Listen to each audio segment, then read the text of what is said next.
ఎన్టీఆర్ 20వ వర్ధంతి సందర్భంగా ఎన్టీఆర్ ఘాట్ వద్ద నివాళులు అర్పించిన లక్ష్మీ పార్వతి ఘాట్ పరిస్థితి చూసి ఆవేదన వ్యక్తం చేశారు. తెలుగు జాతి కీర్తిని ప్రపంచానికి చాటిన మహనీయుడి పట్ల ప్రభుత్వాలు నిర్లక్ష్యంగా వ్యవహరిస్తున్నాయన్నారు. వర్ధంతి సందర్భంగా కనీస ఏర్పాట్లు చేయకపోవడం బాధాకరం అన్నారు.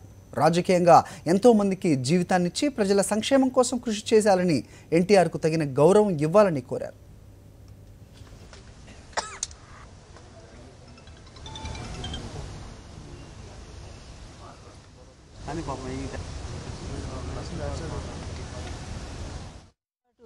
మరి కోట్లాది మంది అభిమానుల గుండెల్లో కూడా ఒక స్థిర నివాసం ఏర్పాటు చేసుకున్న ఒక మహోన్నత వ్యక్తి ఎన్టీఆర్ గారు.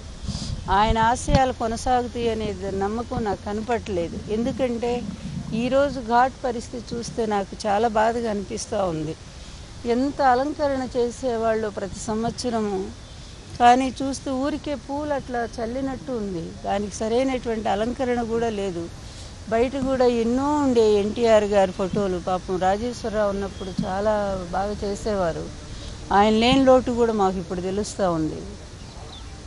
ఎక్కడ ఏమీ లేకుండా కనీసం ఘాటు కూడా ఈ విధంగా రాను పరిస్థితి ఇలా అయిపోతుందంటే చాలా బాధేస్తుంది. నేను తెలంగాణ గవర్నమెంట్కి ఒక్కటే నేను విన్నపం చేస్తూ ఉన్నాను. ఆయన మీకు కూడా దేవుని లాంటి మనిషి, మీ అందరికీ కూడా ఒక జీవితం ఇచ్చినటువంటి మనిషి, రాజకీయంగా అందరినీ ఎంతో ప్రేమగా చూసుకున్నటువంటి వ్యక్తి. దయచేసి ఆయన ఘాటుకి ఉండేటువంటి ఆ పవిత్రతని, ఆ వైభవాన్ని ఆ 2 రోజులే కదా మీరు చేసేది.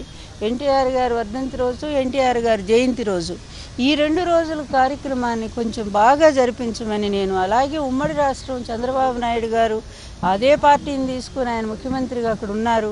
ఆయనైనా సరే సరైనటువంటి అలంకరణ చేయించకుండా ఈ విధంగా పెట్టడం అనేది నేను తట్టుకోలేకపోతున్నాను. నిజంగా చూడగానే చాలా బాధ అనిపిస్తూ ఉంది. అందువలన దయచేసి 2 ప్రభుత్వాలు కూడా రాజకీయాలు పక్కన పెట్టి ఇద్దరికీ ఒక రాజకీయ ఊపిరి ఇచ్చినటువంటి ఆ మహానుభావుడిని మాత్రం, ఆయన ఘాటుని, ఆయన ఆత్మ ఇక్కడే ఉందని నమ్మి మీరంతా దాన్ని గౌరవించాలి, ఆయన గౌరవించాలి అని చెప్పి కోరుకుంటా ఉన్నాను.